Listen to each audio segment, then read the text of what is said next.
So tonight,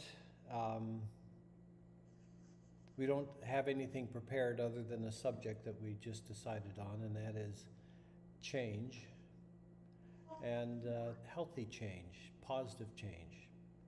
And the question is why does it seem like it's so hard to do? You know, what is it about us that keeps us in a state of, you know, less than who and what we could be and would be? You know, what is it that makes us comfortable with being shut down and disabled and suffering in any area of our life, let alone all of them? You know, so the one thing is that I know for sure is that there's always a good reason to everything. And if we just simply open up with some curiosity and ask, what am I getting out of this? How is this benefiting me to suffer like this?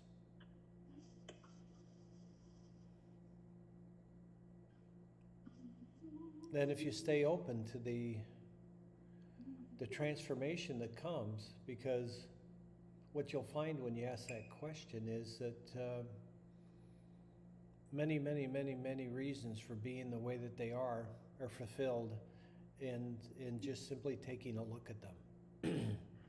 You know, meaning taking responsibility for being present, being in your body, and looking, you know, how to move here in a manner that makes our life worth living. You know, we don't have to be happy all the time, but it would be nice to wake up in the morning excited to have another day, and to utilize that day in such a way that at the end of that day we can smile and say, that was a good day, and if it was my last day, I'm content. So Matt, that might be the painting for you on this one. Is my now long-term muse, you know, but frankly, for you. So this is just as much or even more for me than it is for you, and how I treat my own body. And the level of awareness and attention and presence that I allow myself to be at such a low level of evolution. It says there are no limits, only obstacles. So what is the obstacle between you and that limitless eternal presence that is pure wisdom, pure love? So let's feel them. You know, we ask the question, and we don't ask the question hypothetically. We ask it and allow the universe, you know, to reverberate. You know, it's like ChatGPT only for the universe of that which is actually there to interact with us in a state of oneness, of holiness, you know, of love. So that which adoration that some consciousness has for us,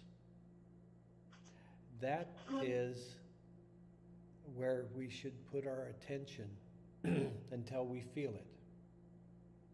And do that on a regular basis until it's just constantly in our experience of our self-awareness of ourselves, that we are always connected with the universal consciousness that loves everyone and everything. And that very presence of that knowing and awakening is what awakens the body, that causes the frequencies and harmonics in our body to recalibrate and to optimize.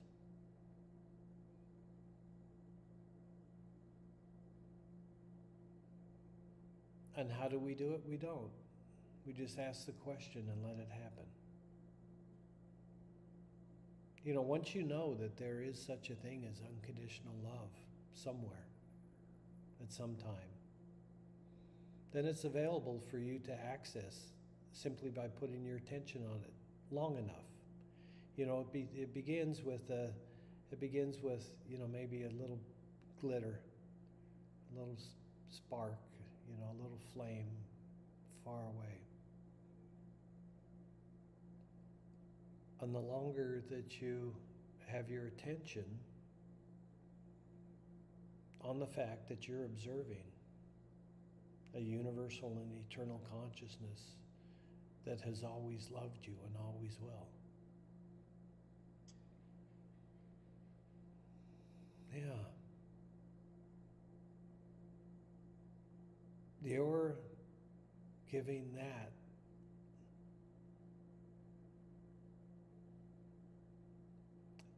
expression of eternal and universal unconditional love of you, whatever it is, wherever it is, notice it and open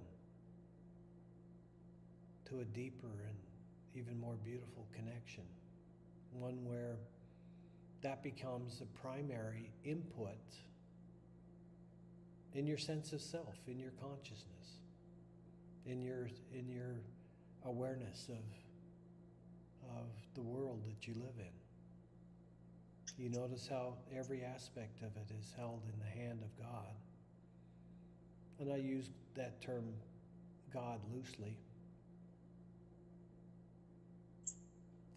Let's just say that God is a creator consciousness that's infinite and eternal, loves all life, supports all life, loves all consciousness, and is there in the present moment, present with everything in the universe, as if it were a direct one-on-one. So that's a pretty exciting thing, because you don't have to wait in turn to have an audience with God.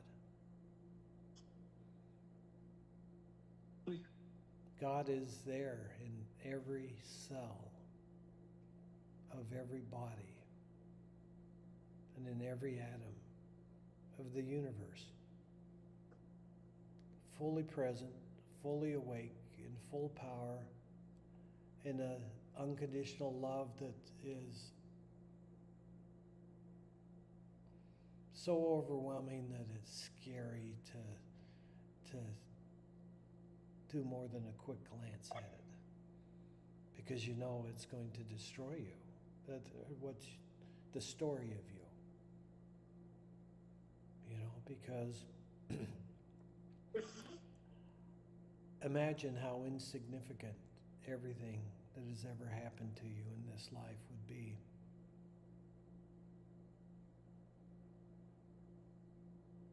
If you awakened in such a way that it was similar to waking up as you do every morning, from a dream into reality. What about the dreams? Well, you quickly forget them, and because they're insignificant, they don't matter. They're not real. You know, some sort of interaction that happens and so has some benefit to you, but it's not something that you pay attention to when you're awakened. And it's the same thing for the story of your life, your struggles, your problems, your suffering, your enemies, your lovers, your family and friends, and the whole purpose of being a man and a woman and having a life and wanting to have another body to, you know, share your life with, or a group of bodies, and idealize to be something where everybody did it. They set themselves free. They no longer held more value, that it was more valuable for them to be unconscious than it was for them to be conscious. And everybody believes, everyone in the entire world believes that it's more beneficial to them to be unconscious than conscious. That's a weird thing to say, and it's the first time I said it. But I've danced around that subject for some time now.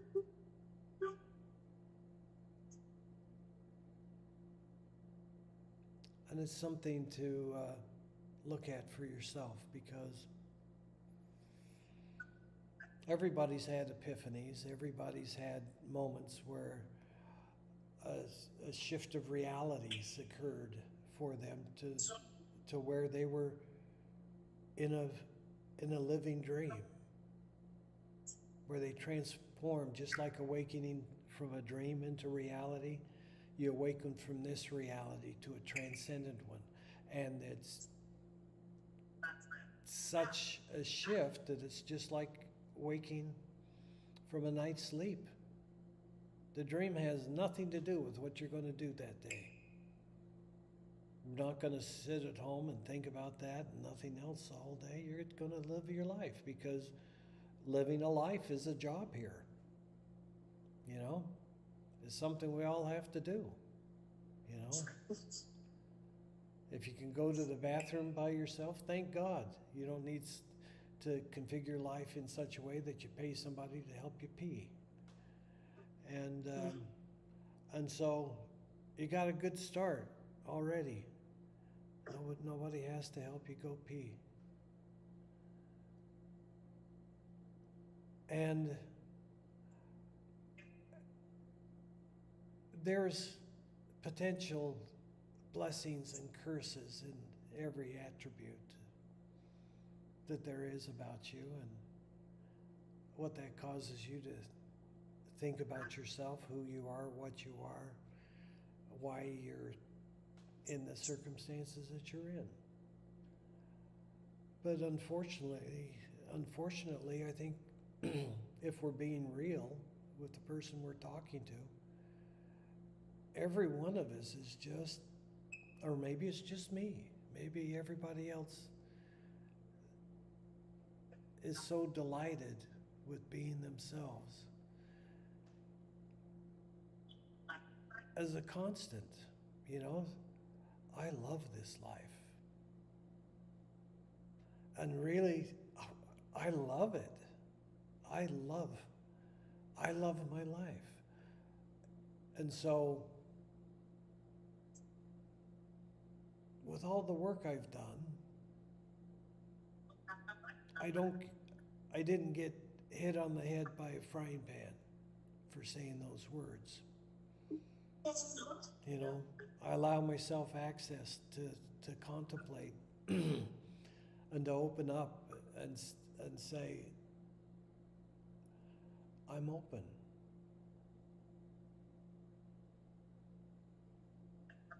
And freedom of consciousness.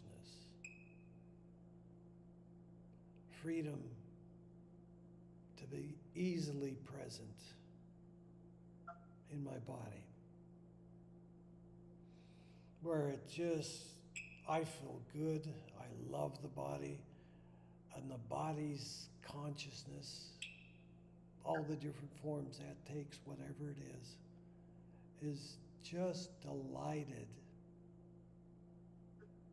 that I'm here and using the body. So is there any need for lessons, for learning, for punishment? And that's the most ridiculous thing of all, punishment, man. You know? And let's just deal with it on the level of self-punishment, you know, because you can think of all the reasons why somebody has to be punished harshly for something. But in the real world of you and me,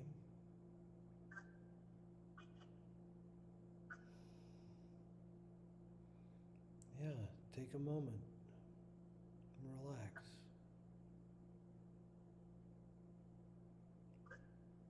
Because sometimes we connect in such a way that you know that you're looking at an eternal and universal friend. You know?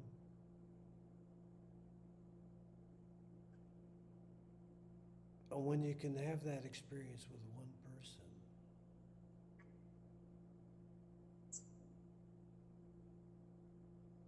then you can be that for the world. But your experience of yourself is that, and somebody else observing that, welcoming that, inviting that, and eagerly just, you're doing it, you're doing it. I can't believe it. It's such a wondrous thing to experience with somebody that you like, that you love, that you care about, or even if it's just a passing stranger on a sidewalk.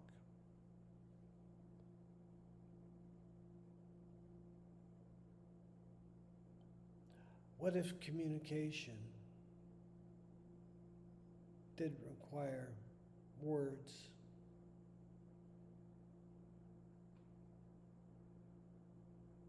To simply in your choice to be open and observant of the world, so that you know as well as you need to where to be, what to do, what not to do, where you shouldn't be.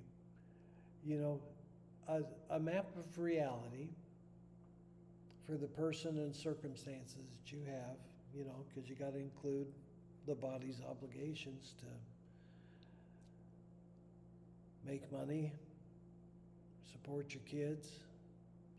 And so there's some things that you're not going to change, you know, because you love being a mom. So they're part of any plan that for the rest of your life. It's a package deal. And as well it should be. I mean, anybody that would even give, which I did a lot, I'm sorry, that anybody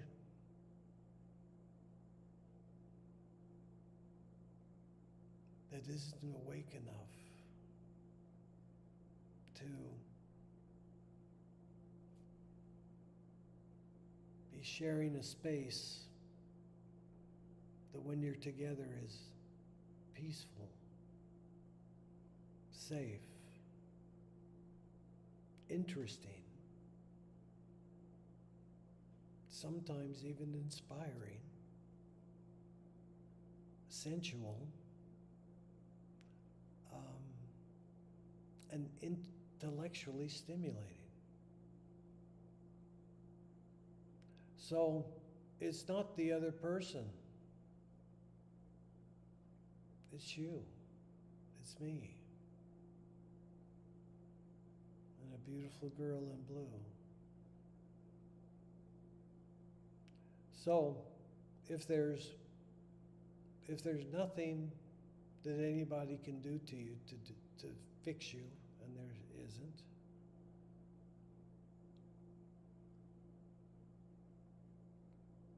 unless you choose to have that be the avenue in which you're willing to awaken. You know, because the other part is just too damn dangerous. You know, who's going to complain if you say, Jesus saved me, and I'm born again. It's a new me. You know, that's a beautiful thing to be sure, but it's a lot easier than saying, there's so much wisdom in the world. And yet,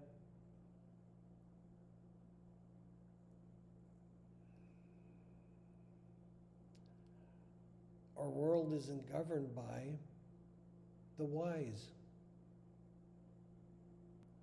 Pays attention to the homeless people. And if there's something that the universe is willing to provide in that moment, then you allow yourself to be a conduit for whatever it is that somebody needs that can be done in mid-step, so you don't have to end the fulfillment of any purposes, goals, and dreams and desires that you have. And instead,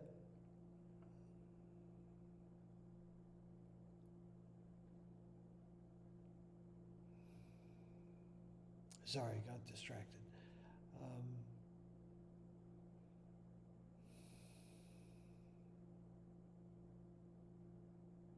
The distraction is overwhelming, frankly. It's difficult for me to put my attention on decoding and feeling the energetic and conscious responses to the things that I say, and then figure out how to be doing that so that that the solidities dissolve and then the flow begins, and then the further opening and the greater and greater flow, until if somebody was smoking a joint and said, I want to suck the knowledge of the universe in the next time I inhale.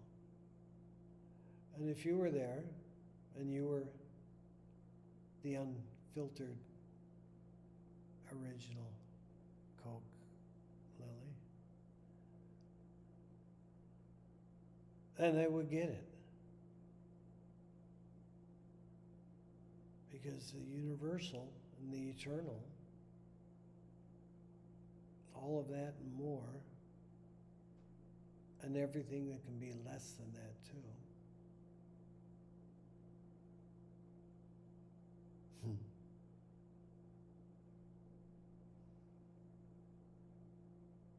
I surrender. I give up. I'm at retirement age. I spent my whole life trying to be good.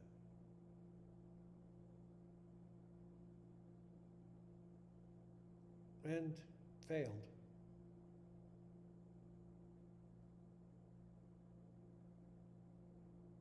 And so, if I'm really, really, really, really generous, insanely generous, but I plan on it anyway because, health and science and optimization of the body is, it's here. So, if you're 70 years old, it's going to be, by the time we get there, people will be surprised if you don't live to 100. With active, walking, running, jumping, arm wrestling, alive and active and present, and utilizing all of that muscle memory and all of that encoding of the frequencies of beauty and joy and absolute delight with seeing everybody you meet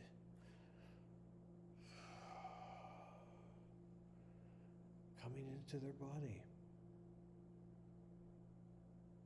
inspired, They don't know why. All they know is the world opened up for them. And now that dream, wow. Oh, what a bad dream.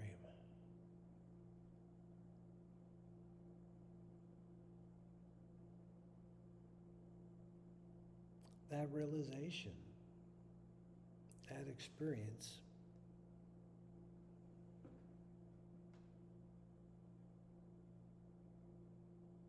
it's night and day.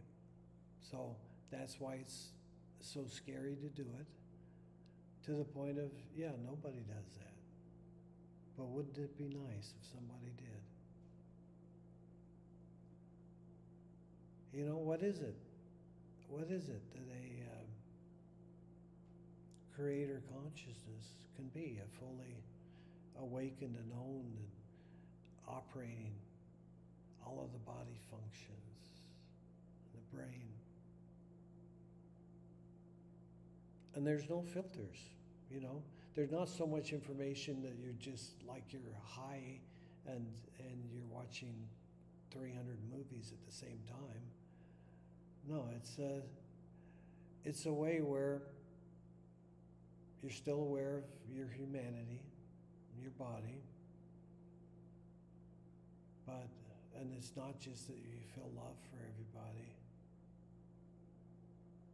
You know life, you know presence, you know consciousness,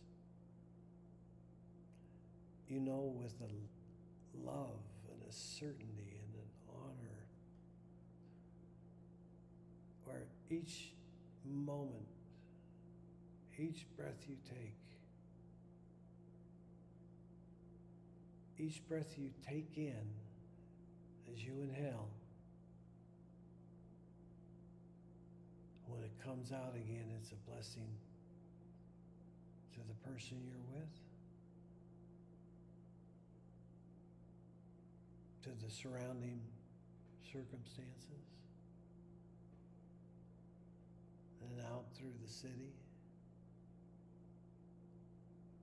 and the state. Yeah, you feel that expansion? There's some reluctance to expand out to the size of your state, but you're not expanding, you're already there. You're just noticing, you're just deciding how much to notice, that's all. There's no work to this. It's how much are you willing to notice and then own,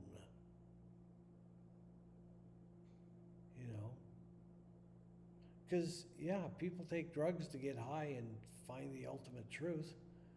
But man, they don't want to live that. They just want a glimpse or a peek or a little party. A little recognition that if they're an evil son of a bitch that hurts everyone around them, they still know it's a happy ending when they die. Because they're awakening from a dream where they could be that, a reality where they could be that, and where a lot of people choose that, and a reality where there's very, very, very few people that are content with their lives being exactly the way that they are. Or maybe it's just me. Maybe I'm the discontented one. I always have been in my family. And I was kind of shut down, probably because of the way I communicated it in a complaining, irritated manner. So my dad just kind of shut me down, and I allowed that, and so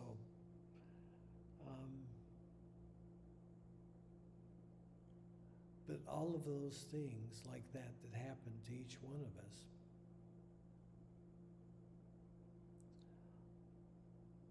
all of those things, Lily,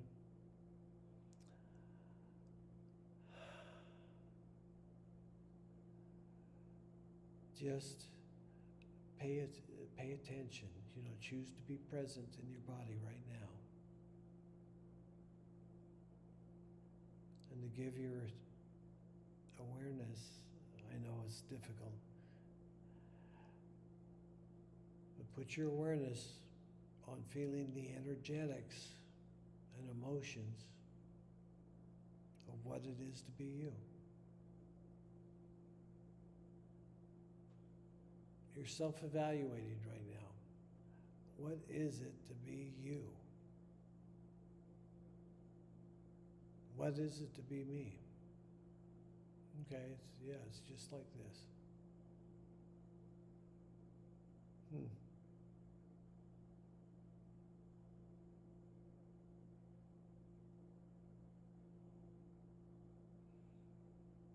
Wow, something just released and I can't even remember what I said. Wow, okay. Well, luckily, I have it recorded because whatever it was I just did, it pulled the plug on a big sewer drain.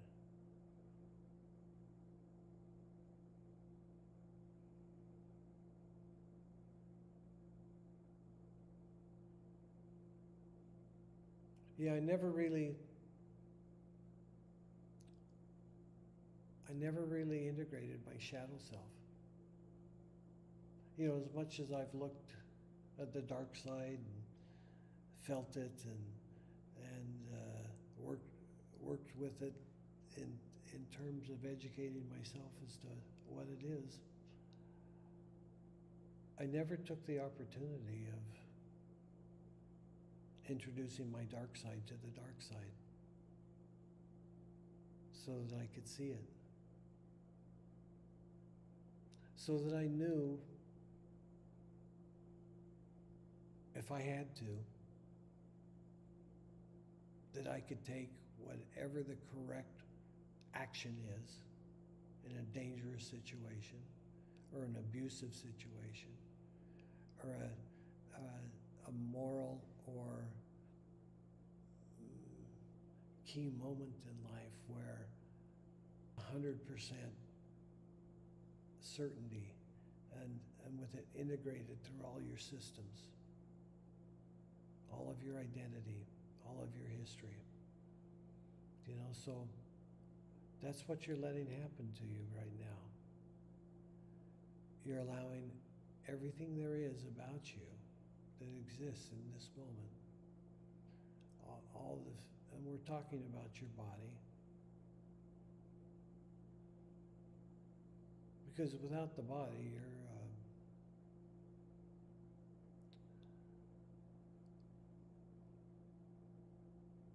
you're a sight to behold.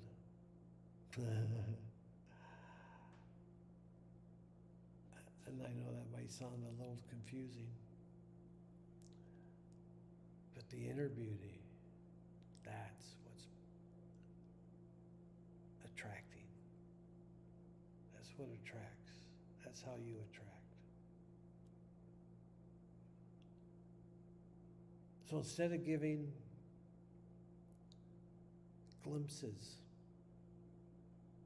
of that divine goddess, essence, presence, consciousness, beingness,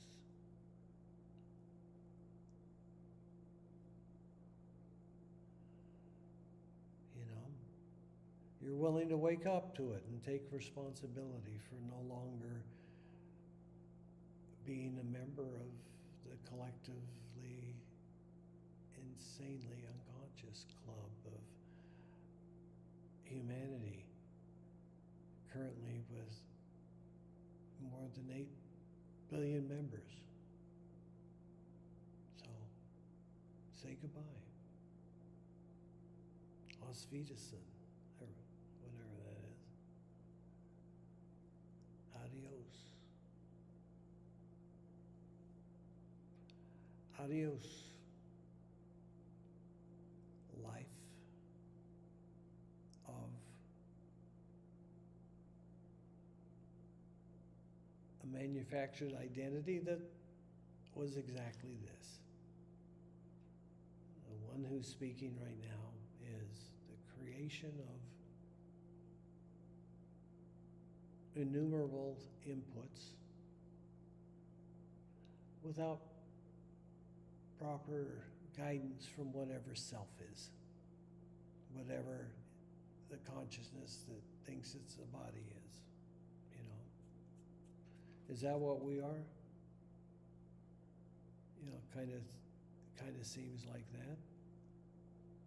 But what if we're something else? It's just pretending to be in a body. You know, how far away do you have to look in order to crack the code of effective damnation being stopped and limited on every front?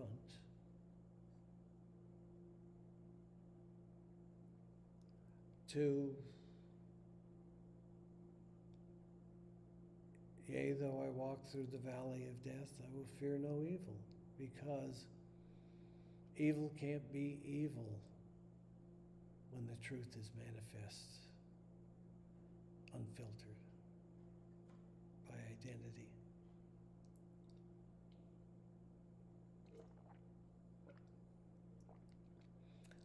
If you can identify it, it ain't the truth.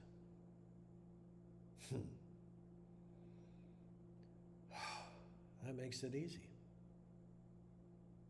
It's the ineffable. It's the indescribable. It's the consciousness that refuge and a relief. One that once tasted, you never want to taste anything else. Now, why is that? You know, I know, given the Alan Watts, story of God finding infinite ways to experience every possible scenario, and to experience it as that, not God experiencing that, but the consciousness that should go along with your body, and your family, and your race. You know, it's consistent with all that.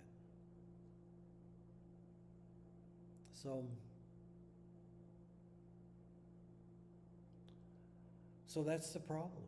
You have a programmed consistency for your consciousness to be in agreement with everybody else's point of view on who you should be based upon your body and your family and your income and the car you drive. No one else matters. No one else matters. You wake up and you allow yourself to be destroyed. You can't, if you're going to go from a lower consciousness to a higher consciousness, the lower consciousness can't dictate what happens after, as a dreamer in a dream to another dreamer in another dream.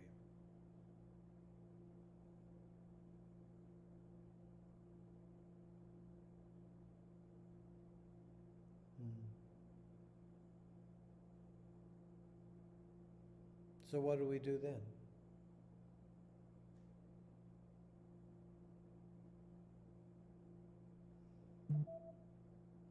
You know, what do you do when you lose someone? What do you do when you find yourself alone?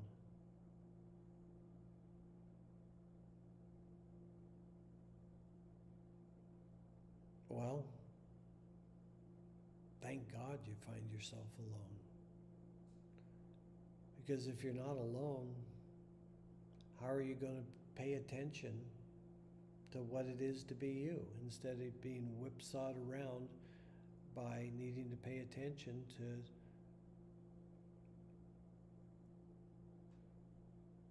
everybody that wants it from you, You need a safe spot, where you can experience what it is to be yourself in solitude and in quiet, just in experiencing what it is to be in this physical reality in the body you're inhabiting. It's just a curiosity.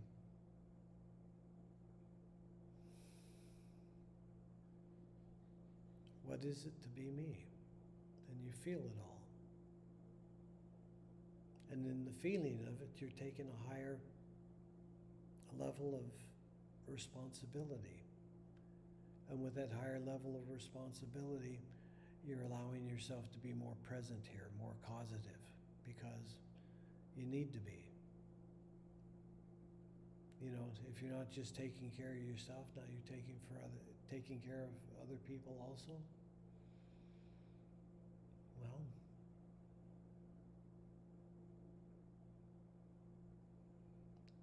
that gets things really real.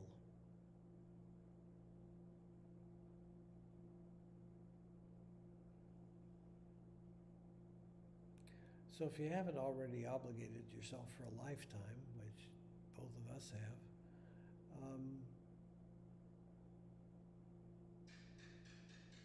wake up first before you make any lifelong decisions. If you're young, then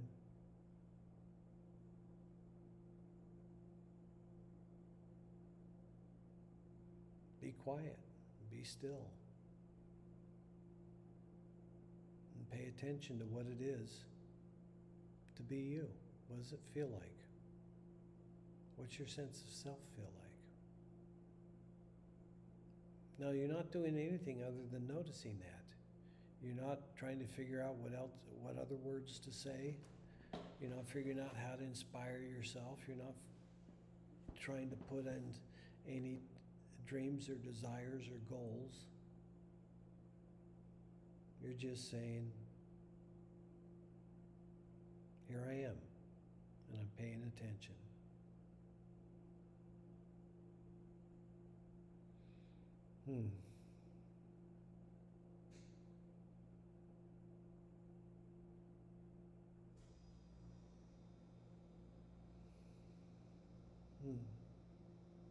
Thank you so much for letting me do this session. It's always such a blessing to me to be able to do them.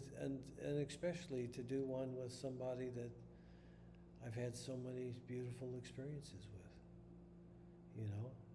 and in that we're the same, more beautiful experiences, please, but ones that are beautiful for both people at the same time, without no pushing, no pulling, no obligating, but just where's the opening to joy in this moment? And there, you ask the question and there it is. So let's walk through that door. The door of joy.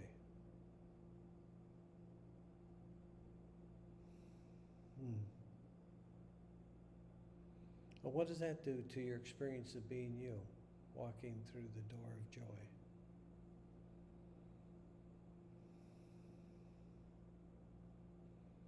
Well, it's really disruptive, but in some unusual ways. You feel your vibration spooling up higher and higher.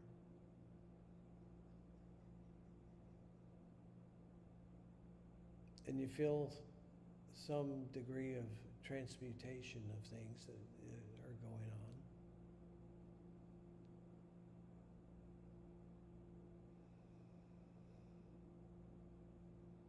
Then you quit trying to know everything, and you quit trying to define anything and say it's good or say it's bad or try to make more of it or less of it. No. You're here to make an assessment. Feel what it is to be you. And notice the reality you're in. But just don't try to change anything. Just notice until you see everything. Notice until, your wisdom's just like a fountain.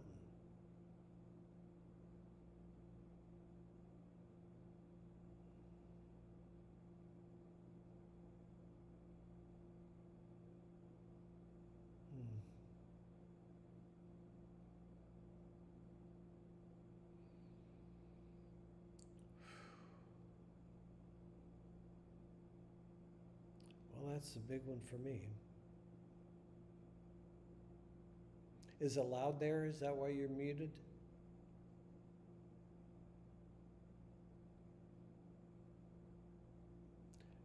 Can you unmute yourself? Yes, of course. Oh, okay, great, thanks.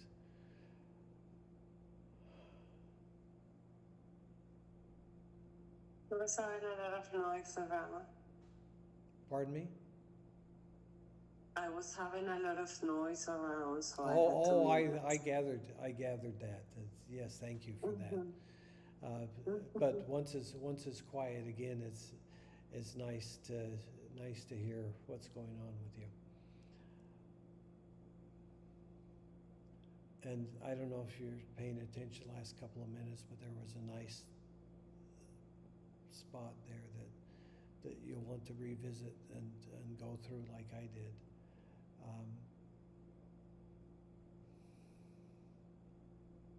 So going back to the subject of the session, which is giving us some objectives, some guidance. Change for the better.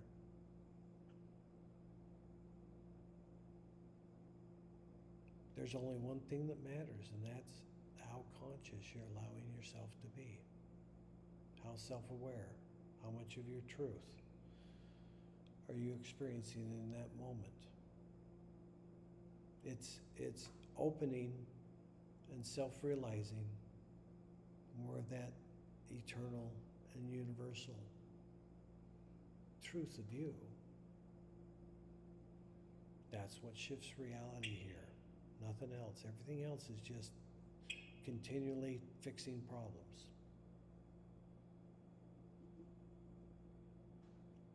So a solution for your life, that's the objective. What's the solution?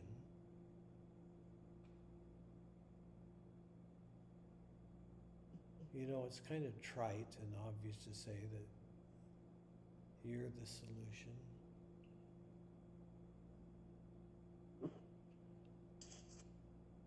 However difficult that sounds, it's true. And then it's just so depressing because you don't know what to do. It's your fault. You're eternally damned, and you can't do anything about it. It's messed up.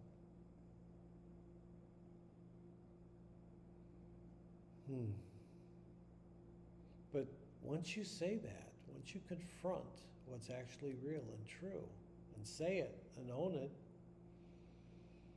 it's your creation. You brought yourself to this point. But just simply looking at it, noticing it, and knowing that what I just said is true, puts in a level of wise presence that the universe starts responding differently to you immediately.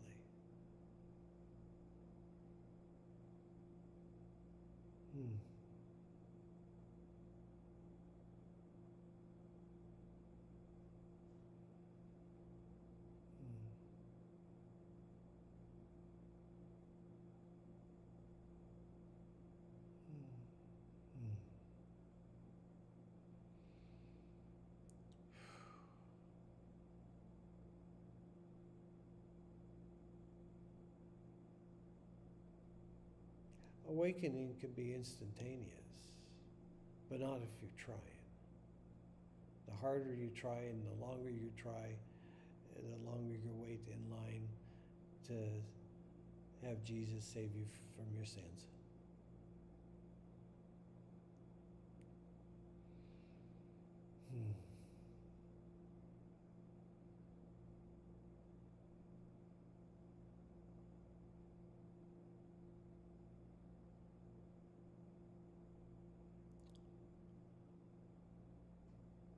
So what did Buddha do?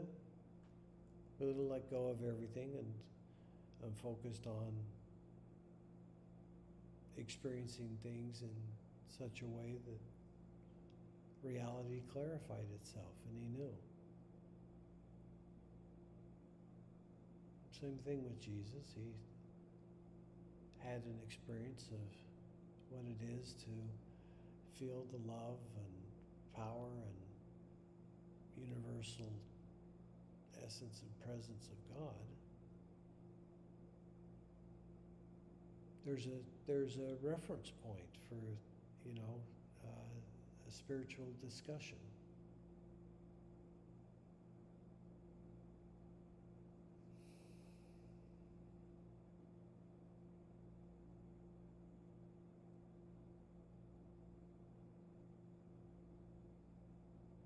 But the purpose of any discussion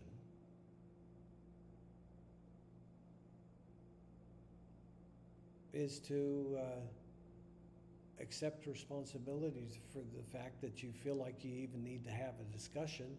You've fallen in consciousness so far that you're calling a meeting of experts together to figure out how you guys are going to save yourselves. But how can there be an expert on the subject when everybody still is trying to figure out how to be saved?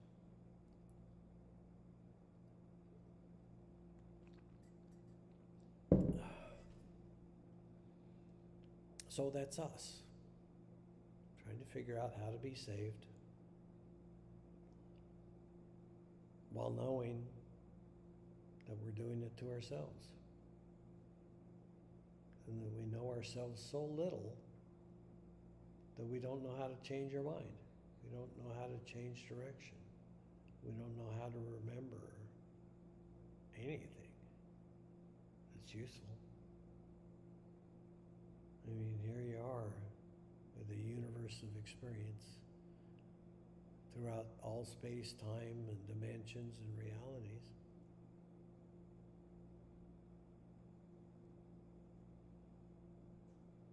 And you're only experiencing this tiny, singular point of view life. No oneness with the world. No cosmic consciousness with the universe.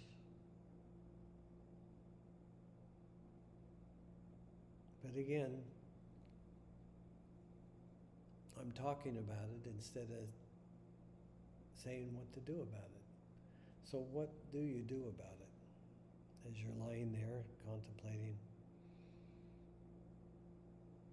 whatever it is I'm saying?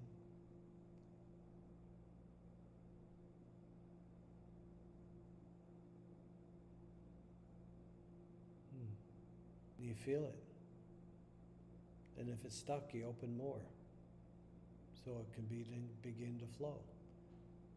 And whatever it is, open and feel it. And the more that you open, the more that you feel all the subtleties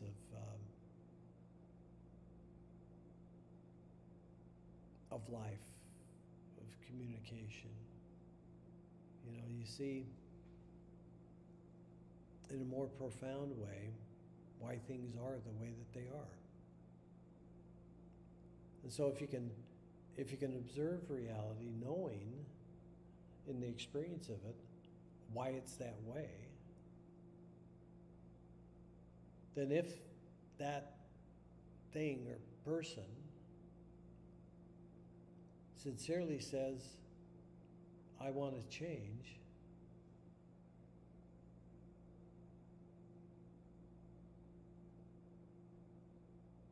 that's something that you can help somebody with if you keep opening to the flow of universal consciousness, universal presence, unlimited by time, space, dimensions, parallel universes. All of it put together, there's no opponent. There's no opponent to the truth that sets you free. And that's the team that we all should be members of. Whatever it is that sets a person free, that's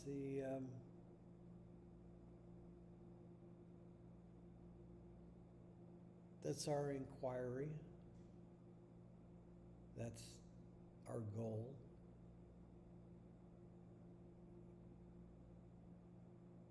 And our wish for that to be everybody's experience.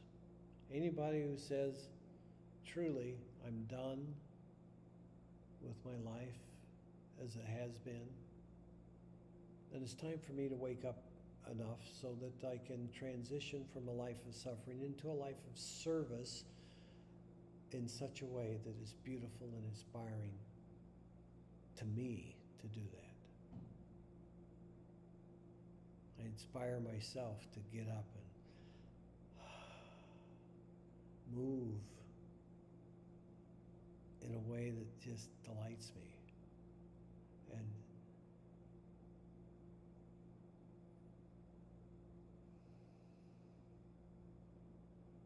And to be open to that Bruce Lee infinite potential. So open that the barriers that we have of that can't hold on to us. You know, if a barrier is limited into a particular space and time and location, then that can't be contemplated by that. So whatever it is, that when you have that time to be alone and to be still and to experience what it is to be you, your only job is to, and anything that tries to stay, you just open up more until it can't hold on to you anymore, because your circumference just got so big that a person would have to awaken to cosmic consciousness to hold your hand.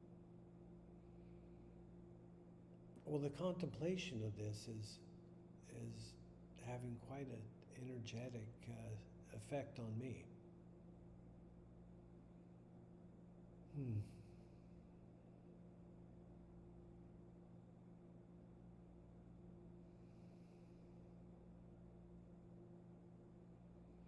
So what about chronic pain?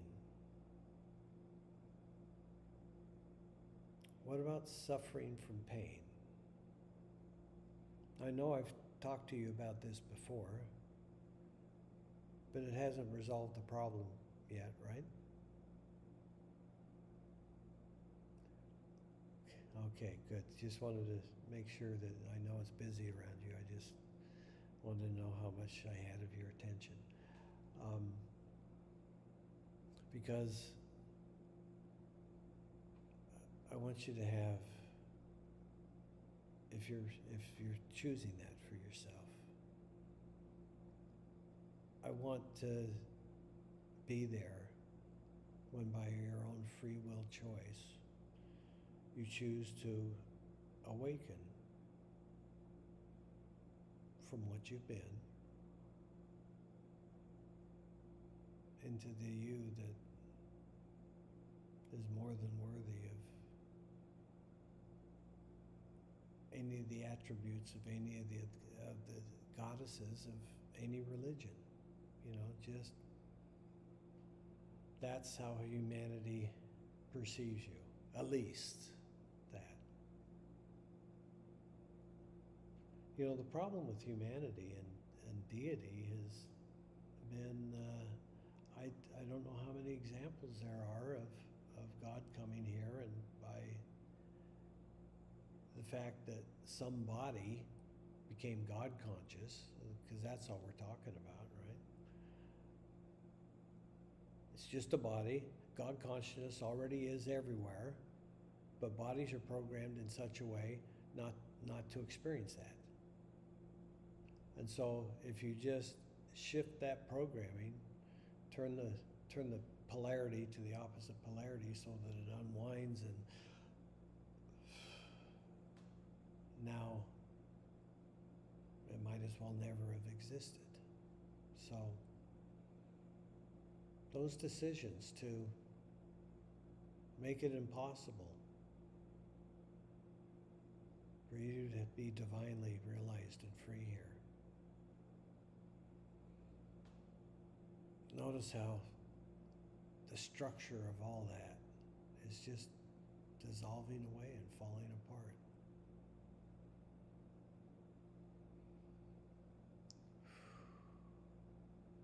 Yeah, it's painful, I know.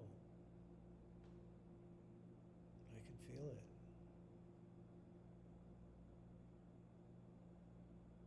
Hmm.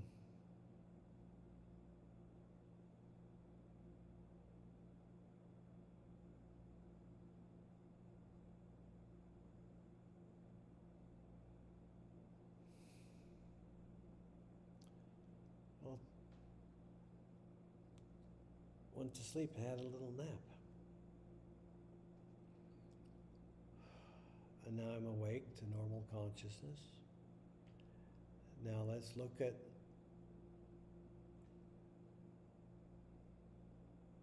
how do we awake into our transcendent consciousness when we're in the dream? How do we control the dream so that in our dream state of me being David and you being you,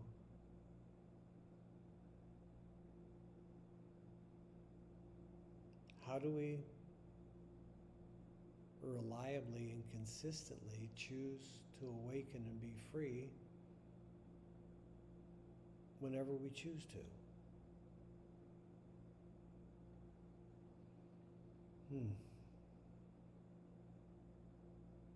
And again, when you ask the question, the answer comes.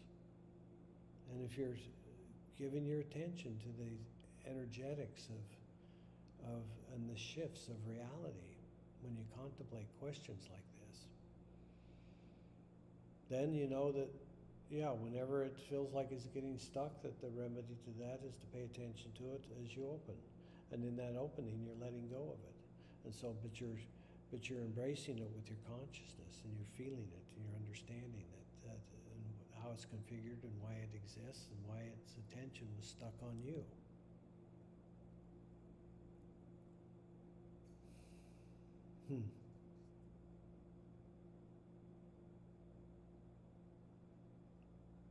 But once you're used to being you again, once being you is natural to you, once the universal you is at home in the body, with the body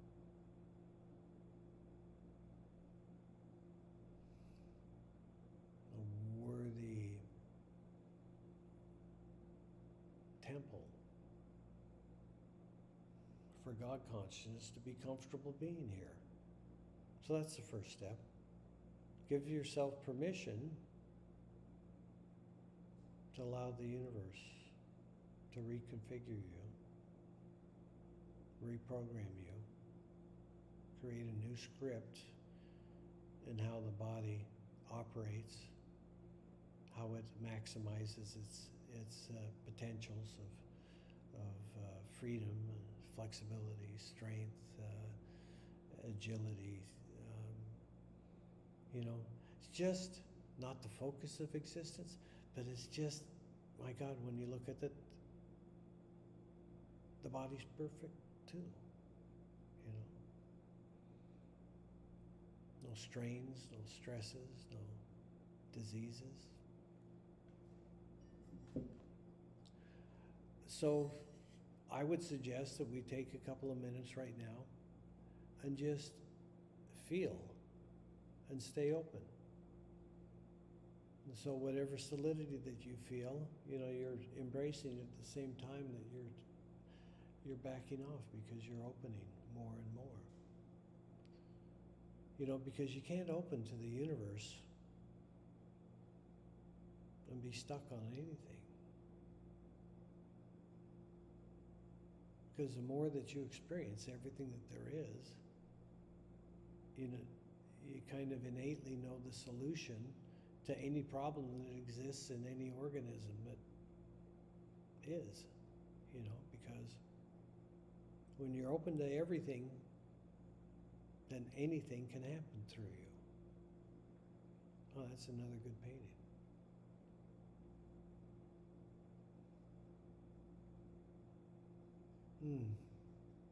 And so that's the shift that I'm making, and I'm excited about that. Doing these sessions every night, painting during the day, talking to people that, you know,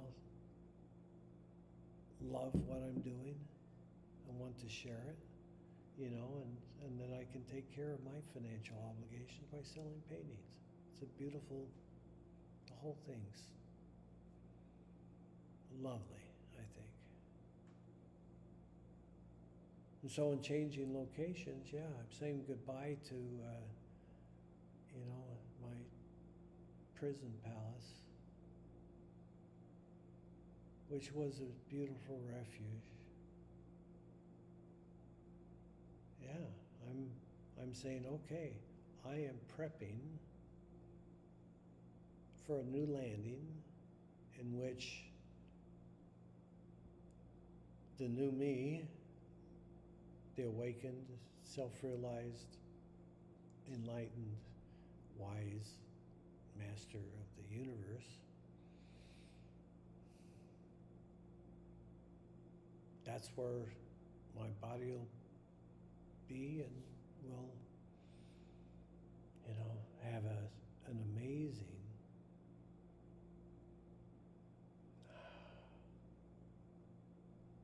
roller coaster ride of awakening. So, you got any questions? Got anything to say? No, nothing? Okay, so let's focus on specifically on physical pain. How about that? Okay, chronic pain, fibromyalgia, whatever that is. Okay, so Lili is suffering from chronic pain that has been most of her lifetime. Now, we know that that wouldn't have happened unless it was a really, really valuable experience for Lili in building who she is and what the foundation of life is to her when that pain cycle is over, no longer needed, and the purpose fulfilled. So, yeah, dive deep into that pain. All the sorrows, all the regrets I carry out on the rest of the world. whatever it is, you know, wherever you're stuck in your dark side. You know, you got to feel it. You don't have to have sight so that it can heal, so that it can remember that it's dark simply to give contrast to the light. It's just as holy. It's just as beautiful. And it's just as inspiring. You know, the light is no pleasure when it's a false light, when it's a created light, when it's not the result of a pure, unfiltered consciousness, you know? You know, we're worshiping false gods, you know?